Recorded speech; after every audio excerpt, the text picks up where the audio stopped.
भगत सिंह। ये नाम सुनते ही हम सबके जहन में एक तस्वीर कौंध जाती है ना? मूंछों पर ताव, सिर पर हैट और आंखों में वो गजब का जुनून। लेकिन एक मिनट रुकिए, क्या हम सच में भगत सिंह को जानते हैं, या हम बस उस एक प्रतीक, उस एक इमेज को जानते हैं जो हमने सालों से अपने मन में बना रखी है? चलिए आज उस प्रतीक के पीछे छिपे इंसान और उसके जबरदस्त विचारों की दुनिया में चलते हैं। ये जो बात नेहरू ने कही वो हमारे आज के इस पूरे विश्लेषण का बिल्कुल केंद्र है। ये बस एक कहानी नहीं है, ये इस बात को समझने की कोशिश है कि कैसे एक इंसान, एक विचार, एक ऐसा शक्तिशाली प्रतीक बन जाता है जो हमेशा के लिए अमर हो जाए। तो चलिए इस कहानी की परतों को एक एक करके खोलते हैं। तो सबसे पहले बात करते हैं उस छवि की जो हम सब जानते हैं, भगत सिंह, एक बेखौफ क्रांतिकारी। पर सवाल ये है कि ये सब शुरू कहाँ से हुआ? वो कौन सी घटनाएं थीं जिन्होंने भगत सिंह को एक्शन के मैदान में उतार दिया? जरा 1928 का वो माहौल सोचिए। हवा में जैसे एक चिंगारी तैर रही थी। साइमन कमीशन, जिसमें एक भी भारतीय नहीं था, उसके आने से पूरे देश में जैसे भूचाल आ गया था। हर तरफ विरोध, और फिर लाहौर में एक ऐसी घटना घटी जिसने सब कुछ बदल दिया। लाला लाजपत राय, उस दौर के एक बहुत बड़े नेता, पुलिस के लाठीचार्ज में बुरी तरह घायल हो गए, और उनकी मौत वो चिंगारी बनी जिसने एक बहुत बड़ी आग को हवा दे दी। लाला जी की मौत के बाद HSRA ने बदला लेने की कसम खाई और फिर दिसंबर 1928 में उन्होंने एक्शन लिया। लेकिन देखिए, इतिहास का खेल, निशाना था सुपरिटेंडेंट जेम्स स्कॉट, पर गलती से गोली लग गई जॉन पी सॉन्डर्स को। इस एक गलती ने उनकी पूरी रणनीति बदल दी, और यहीं से अप्रैल 1929 की उस मशहूर असेंबली बमबारी की जमीन तैयार हुई। और ये जो असेंबली में बम फेंका गया, ये कोई गुस्से में उठाया गया कदम नहीं था। इसके पीछे एक जबरदस्त प्लान था। ये जानना बहुत दिलचस्प है कि बम किसी को मारने के लिए थे ही नहीं। मकसद था बहरों को सुनाना।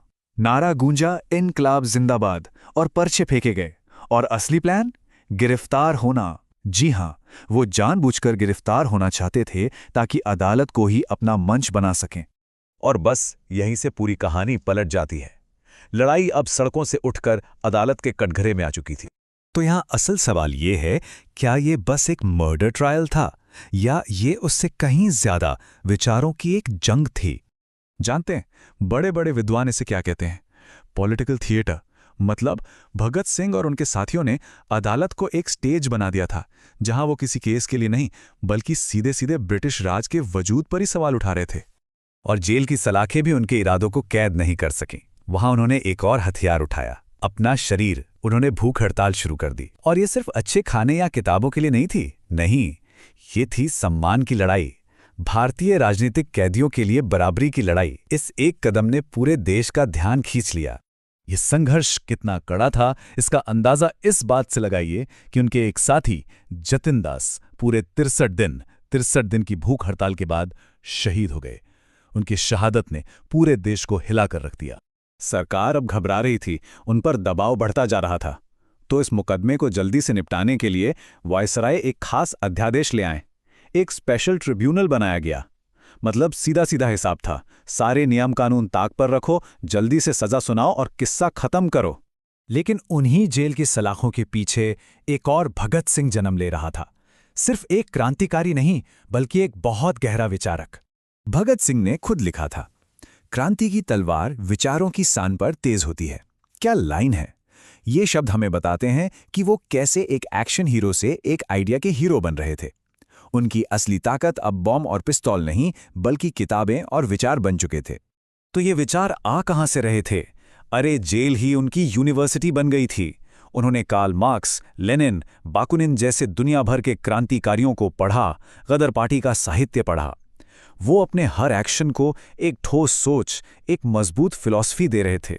और फिर आता है उनका वो लेख जिसने सबको चौंका दिया, मैं नास्तिक क्यों हूं। इसमें वो साफ साफ लिखते हैं कि भगवान को इंसान ने अपनी कमजोरियों और मजबूरियों में बनाया है। जरा सोचिए, उस जमाने में ये कहना कितनी बड़ी, कितनी क्रांतिकारी बात थी। और हां, ये समझना बहुत जरूरी है कि भगत सिंह के लिए क्रांति का मतलब सिर्फ अंग्रेजों को भगाना नहीं था। वो तो एक पूरे समाज को बदलना चाहते थे। एक ऐसा समाज बनाना चाहते थे जहां इंसान के हाथों इंसान का शोषण ही खत्म हो जाए। उन्होंने जातिवाद और धार्मिक कट्टरता जैसी बुराइयों पर भी सीधा हमला बोला, जो उस दौर में बहुत ही हिम्मत की बात थी। उनकी जिंदगी भले ही बहुत लंबी नहीं थी, लेकिन वो अपने पीछे एक ऐसा विचार छोड़ गए जो आज भी जिंदा है और शायद हमेशा रहेगा। 23 मार्च 1931, सिर्फ 23 साल की उम्र में भगत सिंह, सुखदेव और राजगुरु को फांसी पर चढ़ा दिया गया। तो आज भगत सिंह की विरासत क्या है? कमाल की बात यह है कि इसके दो चेहरे हैं। एक तरफ वो हमारे आधिकारिक नायक हैं, जिनकी बड़ी सी मूर्ति इस संसद में लगी है, और दूसरी तरफ वो जनता के प्रतीक हैं, जिनकी तस्वीर आज भी हर विरोध, हर आंदोलन में जोश भर देती है। और यहीं पर एक बड़ा दिलचस्प विरोधाभास सामने आता है। हर कोई उन्हें अपनाना चाहता है, लेकिन पूरी तरह से अपना नहीं पाता। कोई उनके हिंसा के इस्तेमाल से असहज है, तो कोई उनकी नास्तिकता से। हर कोई उनके विचारों के कुछ हिस्से ले लेता है और कुछ छोड़ देता है। सच तो यह है कि वो किसी एक खांचे में फिट ही नहीं होते।